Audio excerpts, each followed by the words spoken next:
नमस्कार. पहिला तर मी महाराष्ट्राची माफी मागतो की कोल्हापूरमधनं काही चुकीची माहिती बाहेर गेलेली आहे गॅजेट आणि गॅजेटियर संदर्भात.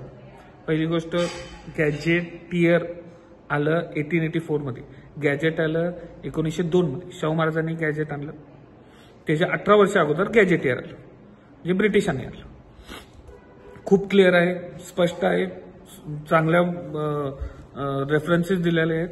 खरं मराठी भाषेला एक वापरून न्यूसन्स आणि एक कन्फ्युजन करण्याचा प्रयत्न केला गेला. तर काय की एकच ओळ पकडली आणि त्याला धरून सगळ्या गोष्टी क्रिएट करण्याचा प्रयत्न केला की मराठा आणि कुणबींमध्ये लग्नाचे व्यवहार व्हायचे किंवा लग्न व्हायचे म्हणून मराठांना पूर्णपणे कुणबी करून टाकावं.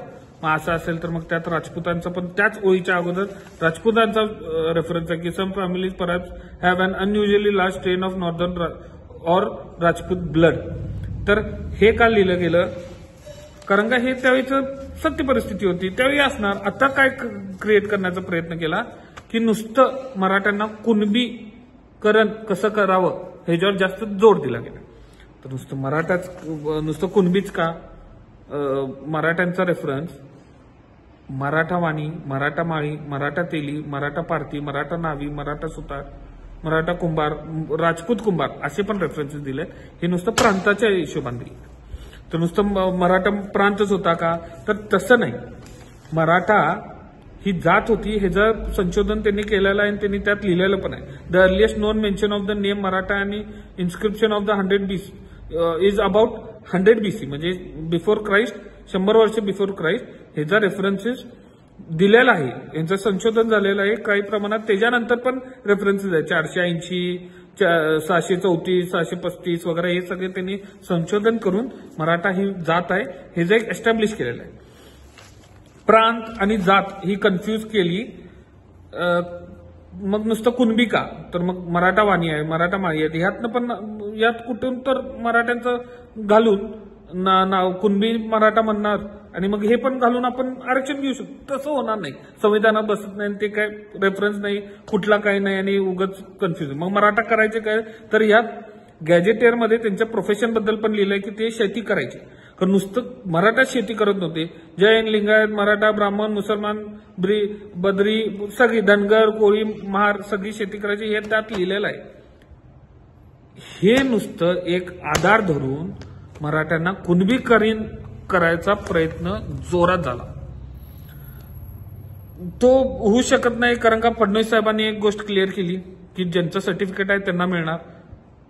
शिंदे साहेबांनी म्हणले एका GR मध्ये तसं काय डायरेक्ट होऊ शकत नाही मराठ्यांचं कुणबीकरण, किंवा त्यांनी म्हणले की असं एका GR मध्ये एका समाजाचं भलं होऊ शकत नाही. हे त्यांना माहिती आहे. हे त्यांना ते पाप करायचं नाहीये की एक पूर्ण समाज किंवा एक पूर्ण जात आपण त्याचं जातच बदलून टाकायची. आणि हे पाप कोणी हाताला लावून घेणार नाही, कारण ते होणार नाही आणि हे कोणी करू नये. नुसतं कुणबीकरण काही लोक करायला बघत आहेत मराठा समाजाचं. का?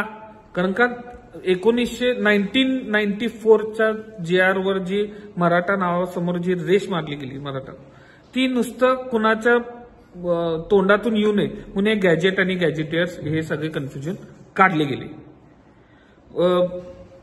विखे पाटील साहेबांनी कुणब्यांसाठी एवढा मोठं काम केलेलं आहे GR काढून.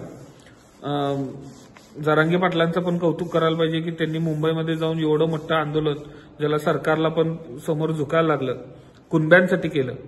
खरं आता विखे पाटलांनी त्याला साथ देऊन त्यांचं मागण्या ऐकून कुणब्यांसाठी खूप सोपं प्रोसिजर चालू केलेलं आहे नोंदणी मिळण्यासाठी. आता सरकारकडे एकच मागणी आहे की मराठा समाजाला न्याय देण्यासाठी आपण उपसमितीचा अध्यक्ष दुसरा कोणतर घ्यावा जो खरोखर मराठा समाजाला न्याय देईल. आता कुणबी समाजाला मिळालं, त्यांच्या नोंदणी मिळाली की डायरेक्ट आरक्षण, डायरेक्ट ओबीसी मधनं. आता मराठा समाजासाठी एक दुसरा मंत्री आणावा किंवा चंद्रकांत दादांना आणावं, जे अगोदर होते, जे अगोदर त्यांना माहिती होतं की कुठल्या प्रकारे कुठलं आरक्षण आणायचं, त्यांना परत आणावं.